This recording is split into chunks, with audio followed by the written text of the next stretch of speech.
नमस्कार, मैं आशीन दीक्षित और आप देख रहे हैं इंडिया बॉय। स्वागत है आपका देवभूमि समाचार में। बुलेटिन की शुरुआत करेंगे बड़ी और अहम जानकारी के साथ। देश भर में कई जगहों पर चल रहे छात्र आंदोलन के बीच गुरुवार देर रात प्रधानमंत्री नरेंद्र मोदी ने सोशल मीडिया पर एक वीडियो पोस्ट करके पेपर लीक के बाद अपनी सरकार के उठाए गए कदमों का जिक्र किया है। साथ ही उन्होंने आश्वासन दिया कि उनकी सरकार ऐसे कड़े कदम उठाएगी ताकि भविष्य में पेपर लीक जैसी घटनाओं को रोका जा सके। वहीं सोनम वांगचुक ने पीएम मोदी के संदेश से पहले अपना भूख हड़ताल तोड़ दिया था। आपको बता दें कि बृहस्पतिवार देर रात हुई राजनीतिक घटनाओं को लेकर मुख्यमंत्री पुष्कर सिंह धामी ने प्रधानमंत्री नरेंद्र मोदी की पहल का स्वागत करते हुए कहा कि देश की आजादी के बाद से जितने देश की जनता और युवाओं से जुड़े मुद्दे हैं उन्हें सुलझाने का कार्य प्रधानमंत्री ने किया है। इस पेपर लीक मामले में पीएम मोदी सख्त कार्रवाई कर रहे हैं और संसद में एक मजबूत बिल पास कराया जाएगा। आपको बता दें कि इस बिल से नौजवानों के लिए पारदर्शी परीक्षाओं का रास्ता बनेगा, जिससे मेहनती युवाओं को उनकी मेहनत का हक मिलेगा। देश आज़ादी के बाद जितने देश के ऐसे ज्वलंत मुद्दे थे जो जनता से जुड़े हुए थे, यहाँ के नौजवानों से जुड़े हों, गरीबी उन्मूलन से जुड़े हों, ऐतिहासिक निर्णय लेने हों, अनसुलझे अनेक मुद्दों को प्रधानमंत्री आदरणीय नरेंद्र मोदी जी ने ही जो है उनको सुलझाया है और उनके सख्त प्रावधान किए हैं। उसको हमेशा जड़ से समाप्त करने का काम किया है।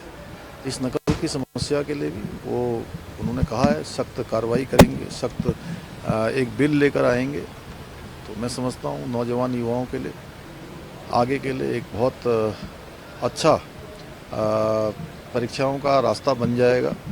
उसके बाद नकल की संभावना नहीं रहेगी और जो हमारे युवा होनहार हैं उनका हमेशा विश्वास, आत्मविश्वास दोनों ही प्रबल होगा कि अब मेहनत करेंगे, परिश्रम करेंगे, योग्यता, प्रतिभा, क्षमता के आधार पर उनका निर्णय, उनको आगे चयन का अवसर मिलेगा। मैं प्रधानमंत्री जी की इस पहल का बहुत स्वागत करता हूं, उनका आभार व्यक्त करता हूं। वहीं अब बात करेंगे देहरादून की, जहां पर मुख्यमंत्री पुष्कर सिंह धामी ने मुख्यमंत्री कैंप कार्यालय स्थित मुख्य सेवक सदन में प्रदेश भर से आए लोगों की समस्याएं सुनी। उन्होंने अधिकारियों को निर्देश दिए कि हर शिकायत का संवेदनशीलता, पारदर्शिता और समयबद्ध तरीके से समाधान सुनिश्चित किया जाए। मुख्यमंत्री ने कहा कि आम जनता को सरकारी दफ्तरों के चक्कर न लगाने पड़े और प्रत्येक शिकायत पर नियमानुसार प्रभावी कार्रवाई हो। उन्होंने जनहित और सुशासन को सरकार की सर्वोच्च प्राथमिकता बताया। साथ ही अधिकारियों को शिकायतों की प्रगति से आवेदकों को अवगत कराने और जन सुनवाई व्यवस्था को अधिक प्रभावी बनाने के निर्देश भी दिए हैं।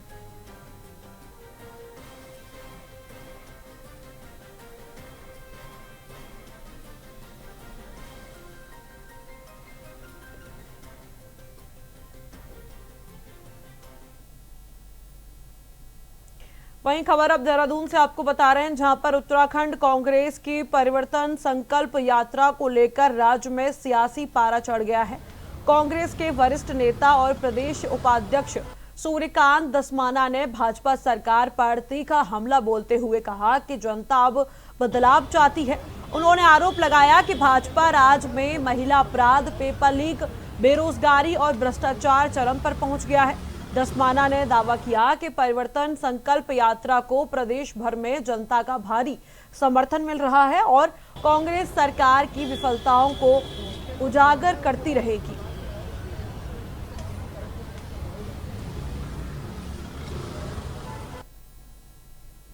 बच्चों पर, छात्रों पे, छात्राओं पे, लड़कियों पर लाठीचार्ज, उनके कपड़े फाड़ देना, पूरे देश के अंदर जो अराजक माहौल बनाया हुआ है। और परिवर्तन यात्रा उत्तराखंड में हो रही है तो भैया इन्होंने भगवान राम को नहीं छोड़ा अयोध्या में, इन्होंने भोलेनाथ जी को नहीं छोड़ा, 223 किलो सोना हड़प कर गए। और अब बद्रीनाथ, जहां मोक्ष धाम होता है। वहीं देहरादून से आपको जानकारी बता रहे हैं, जहां पर आगामी विधानसभा चुनाव को देखते हुए कांग्रेस द्वारा शुरू की जा रही परिवर्तन संकल्प यात्रा के दूसरे चरण पर भाजपा ने जोरदार हमला बोला है। भाजपा प्रदेश महामंत्री कुंदन परिहार ने कहा कि कांग्रेस आज नेतृत्वहीन और नीति विहीन हो चुकी है। यही वजह है कि वो हर राज्य में हार का सामना कर रही है। उन्होंने दावा किया कि प्रदेश सरकार के जनहितैषी कार्यों, संगठन की मजबूती और संवेदनशीलता के दम पर उत्तराखंड में तीसरी बार भी भाजपा की ही सरकार बनेगी। देहरादून से आपको ये जानकारी बता रहे हैं, जहां पर आगामी विधानसभा चुनावों को देखते हुए कांग्रेस द्वारा शुरू की जा रही परिवर्तन संकल्प यात्रा के दूसरे चरण पर भारतीय जनता पार्टी ने जोरदार हमला बोला है। बता दें कि भाजपा प्रदेश महामंत्री कुंदन परिहार ने कहा कि कांग्रेस आज नेतृत्वहीन और नीति विहीन हो चुकी है। बता दें कि उन्होंने ये कहा कि यही वजह है कि वो हर राज्य में आज हार का सामना कर रही है। आपको बता दें कि उन्होंने दावा किया कि प्रदेश सरकार के जनहितैषी कार्यों, संगठन की मजबूती और संवेदनशीलता के दम पर उत्तराखंड में तीसरी बार भी भाजपा की ही सरकार बनेगी।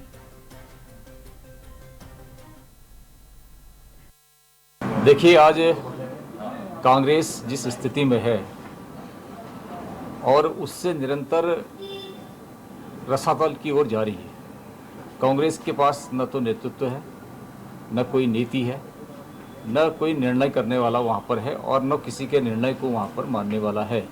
इसलिए आज राज्य दर राज्य कांग्रेस चुनाव हारते जा रही है। और जब हम बात करते हैं इस देवभूमि उत्तराखंड की, तो उत्तराखंड में भारतीय जनता पार्टी की सरकार ने ऐसे लोक कल्याणकारी कार्य किए हैं जिसकी बदौलत हम कह सकते हैं कि आने वाले चुनाव में जिस प्रकार से सरकार की सक्रियता है, सरकार की संवेदनशीलता है और संगठन की सुदृढ़ता है, उसके आधार पर तीसरी बार भारतीय जनता पार्टी की सरकार उत्तराखंड में बनना तय है।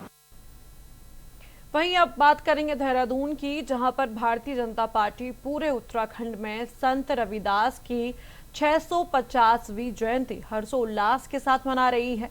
बता दें कि भारतीय जनता पार्टी प्रदेश महामंत्री कुंदन परिहार ने कहा कि पार्टी संत रविदास के दिखाए मार्गों और आदर्शों पर चलने का आह्वान कर रही है। आपको बता दें कि उन्होंने कहा कि जयंती के अवसर पर प्रदेश भर में विभिन्न कार्यक्रम आयोजित किए जाएंगे। आपको बता दें कि जिनके माध्यम से जन सेवा के कार्य भी किए जाएंगे। भाजपा कार्यकर्ताओं द्वारा संत रविदास के विचारों को जन जन तक पहुंचाने का संकल्प भी लिया गया है। देहरादून से आपको ये जानकारी बता रहे हैं, जहां पर आपको बता दें कि भारतीय जनता पार्टी पूरे उत्तराखंड में संत रविदास की 650वीं जयंती बड़े ही धूमधाम से हर्षोल्लास के साथ मनाने जा रही है। आपको बता दें कि भाजपा प्रदेश महामंत्री कुंदन परिहार ने कहा कि पार्टी संत रविदास के दिखाए मार्गों पर, उनके पद चिन्हों पर चल रही है, उनके आदर्शों पर चलने का आह्वान भी उन्होंने किया। उन्होंने बताया कि जयंती के अवसर पर प्रदेश भर में विभिन्न कार्यक्रम आयोजित किए जाएंगे, जिनके माध्यम से जन सेवा के कार्य भी किए जाएंगे। बता दें कि भारतीय जनता पार्टी कार्यकर्ताओं द्वारा संत रविदास के विचारों को जन जन तक पहुंचाने का संकल्प भी बीजेपी द्वारा लिया गया है। देखिए, पूज्य संत रविदास जी इस देश के एक प्रमुख आध्यात्मिक संत रहे हैं।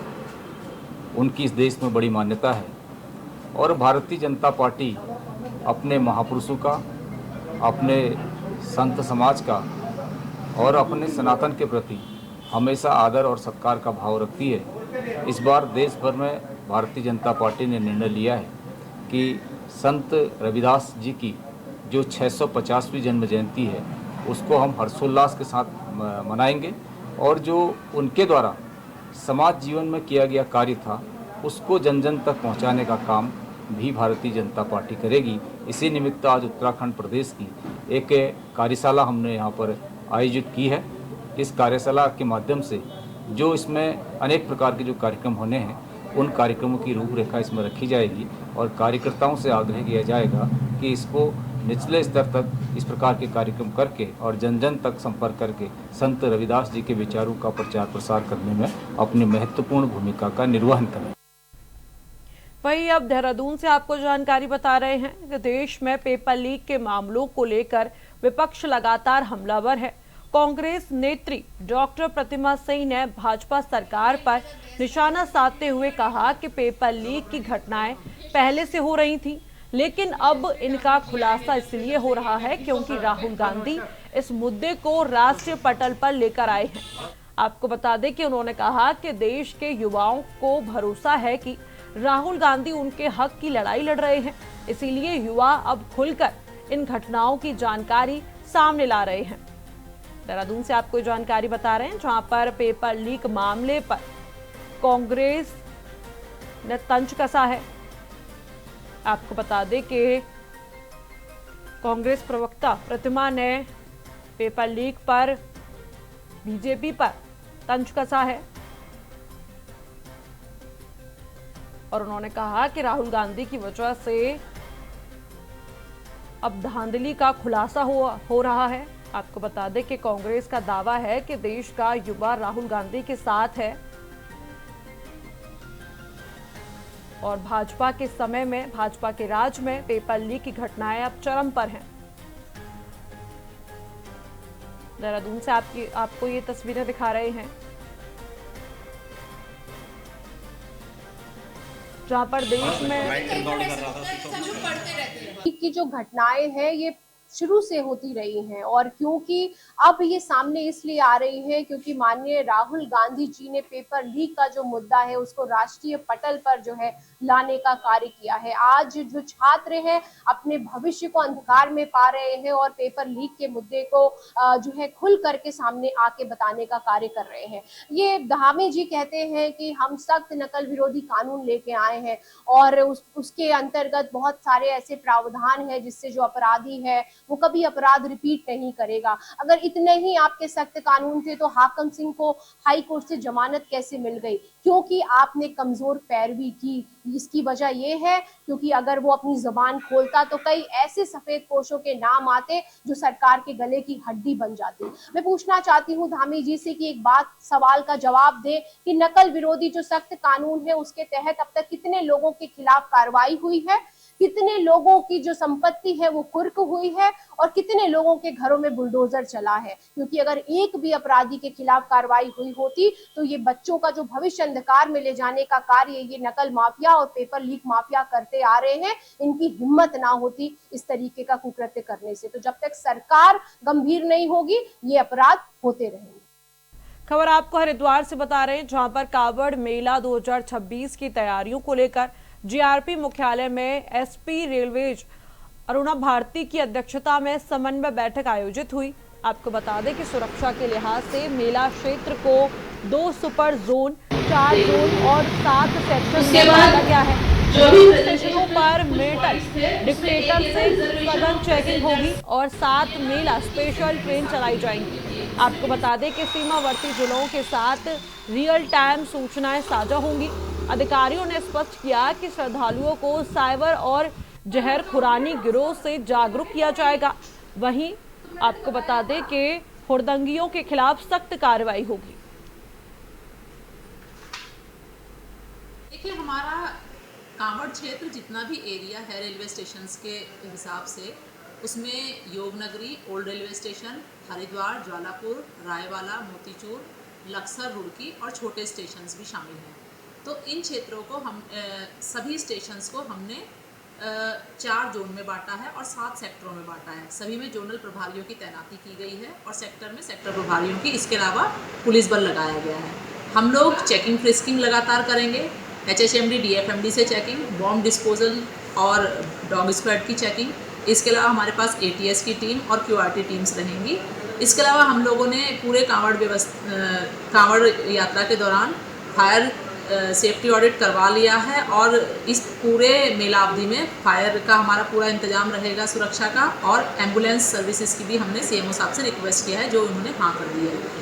इसके अलावा इस बार जैसे पिछले साल 7 मेला स्पेशल ट्रेनें चली थी तो इस बार भी हम लोग उनसे रिक्वेस्ट किए हैं, जिसपे उन्होंने हाँ कर दी है कि 7 मेला स्पेशल तो चलाएंगे ही, अगर भीड़ बढ़ती है तो वो और भी रेक्स अवेलेबल रखेंगे और एक्स्ट्रा ट्रेन चलाने के लिए वो हमें आश्वस्त किए हैं। हम लोगों ने इसी मेले की व्यवस्था के चलते इंटरस्टेट मीटिंग भी कर ली है, जिसमें कि जो नजीबाबाद, सहारनपुर, शामली, मुजफ्फरनगर, इन सब जगह से भी अधिकारियों ने भाग लिया और पूरी व्यवस्था का हम लोग रियल टाइम शेयरिंग कर सकें और सूचनाओं का आदान प्रदान कर सकें। जो क्राइम होने वाले होते हैं उन क्राइम्स के बारे में हम लोग आपस में कोऑर्डिनेट कर सकें। तो हम लोगों की इस बारे में मीटिंग हो चुकी है। हम लोग पूरी मुस्तैदी से कांवड़ यात्रा को संपन्न कराने। देखिए, पहले तो अपील ये की जाएगी कि जो हुड़दंग है उसको ना ही किया जाए तो अच्छा है, पर अगर करते ही हैं तो हम लोग लगातार उन पे जो भी कार्रवाई होती है वो करेंगे। वहीं अब बात करेंगे रामनगर की, जहां पर तिराई पश्चिमी वन प्रभाग के फोटो और हाथी डंगर पर्यटन जोन को दोबारा खोलने की मांग को लेकर पर्यटन कारोबारियों ने डीएफओ प्रकाश आर्य का घेराव कर ज्ञापन सौंपा। कारोबारियों का कहना है कि दोनों जोन बंद होने से जिप्सी चालकों और गाइडों के सामने रोजी रोटी का संकट खड़ा हो गया है।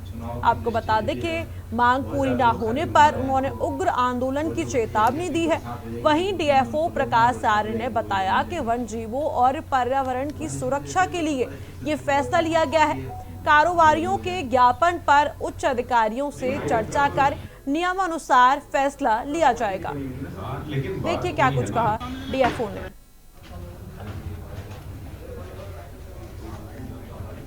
देखिए, जो फाटो जोन और हमारा हाथीडगर जोन है, एक वो प्रक्रिया के तहत बंद किया गया है वन्य जीवों के ऊपर स्ट्रेस और ये सारी चीज़ों को देखते हुए। लेकिन आज ये हमारे सारे गाइड्स और जिप्सी वाहन चालक और वाहन मालिक जो हैं आज यहाँ पे आए हैं। इनकी अपनी मांग है, इनके द्वारा एक ज्ञापन भी दिया गया है। तो इस पर ज्ञापन पर भी गंभीरतापूर्वक विचार किया जाएगा, उच्च स्तर से भी सहमति ली जाएगी, उसके तदनुसार फिर कार्रवाई करेंगे। हमारे द्वारा डेफो तराई पश्चिमी को ज्ञापन दिया गया है, क्योंकि पिछले वर्ष भी ये ओपन रहा था और लेकिन इस वर्ष इसे बरसात में बंद कर दिया गया, जिससे जिप्सी चालक और गाइडों के लिए और आसपास जितने स्थानीय कारोबारी हैं उनके लिए संकट पैदा हो गया है। तो रोजगार बना रहे, इसलिए हमने आज डेफो तराई को ये ज्ञापन सौंपा है कि इसको खोलें और जिससे हमारा रोजगार भी बना रहे। यदि अगर नहीं खोला गया तो हम कोशिश करेंगे कि उच्च अधिकारियों से बात करें और इसे किसी दूसरी तरीके से, या फिर हमें अगर इसके लिए धरना प्रदर्शन भी करना पड़े तो हम करेंगे। वहीं अब बात करेंगे देहरादून की, जहां पर उत्तराखंड सचिवालय की सुरक्षा व्यवस्था पर सवाल खड़े करने वाला मामला सामने आया है। एक कारोबारी का निजी सुरक्षा गार्ड लाइसेंसी पिस्टल के साथ सचिवालय परिसर में पहुंच गया। बताया जा रहा है कि प्रवेश के दौरान ना तो गार्ड की तलाशी ली गई और ना ही हथियार की जांच हुई। सूचना मिलने के बाद सुरक्षा और खुफिया विभाग में हड़कंप मच गया। गार्ड को हिरासत में लेकर पूछताछ की गई। जांच में सामने आया कि वो कारोबारी के साथ अधिकारी से मुलाकात के लिए आया था। आपको बता दें कि सचिवालय सुरक्षा अधिकारी ने पूरे मामले की जानकारी जुटाई और प्रवेश प्रक्रिया की जांच शुरू कर दी है। अभी जैसे जानकारी मिली कि आपके द्वारा बताया गया कि ये आदमी कोई घूम रहा है यहाँ पर, उसके पास गन लगी है, तो मैंने सिक्योरिटी अपने अधिकारी को बुलाया, तो उनको यहाँ पर लाए वो, तो उनसे पूछा तो उन्होंने कहा हम किसी अधिकारी के साथ या किसी बिजनेसमैन के साथ आए हैं जिनका पास बना है। लेकिन गाड़ी में जिन बैठे थे तो एक्चुअली में गाड़ी के अंदर बरबरी हम लोग बाहर से देख लेते हैं, गाड़ी के अंदर प्रॉपर चेकिंग नहीं हो पाती यहाँ पर गेट पर, बरबरी देखते हैं कि कौन आ रहा करके, क्योंकि ये छोटी रिवॉल्वर है, इन्होंने पिस्टल अंदर रखी है तो नहीं दिखाई दी होगी, तो यहाँ पर जैसे बाहर दिखाई दी तो हमने उनको बता दिया और बाहर ये है तो इंटेलिजेंस की जो उसकी लेकिन बरबरी बाहर से ये है। आज तक जो हम देखते हैं गाड़ी आती तो बरबरी देखते हैं कौन आ रहा है कौन नहीं आ रहा है, प्रॉपर चेकिंग अब इसमें हम अपने उच्च अधिकारी को बताते हैं, वो जैसा उनका इंस्ट्रक्शन होगा उस हिसाब से। कौन व्यवसाय है, काय के व्यवसाय है? कोई फाइबर के व्यवसायी हैं और कहीं अपॉइंटमेंट है उनका अधिकारी के साथ मिलने के लिए। अच्छा। तो हम अपने उच्च अधिकारी को इस संबंध में रिपोर्ट देते हैं, उनका जो भी डायरेक्शन होगा तदनुसार कार्रवाई की जाएगी।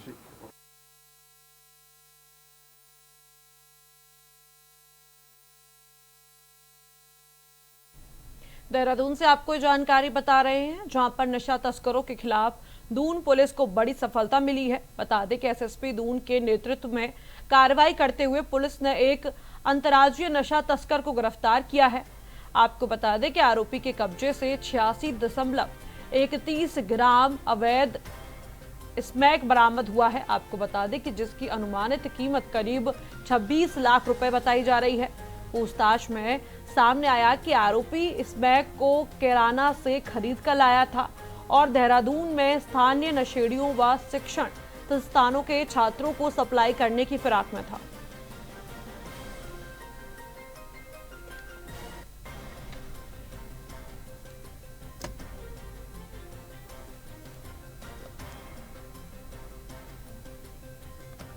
फिलहाल इस बुलेटिन में इतना ही। आप देखते रहिए इंडिया वॉइस।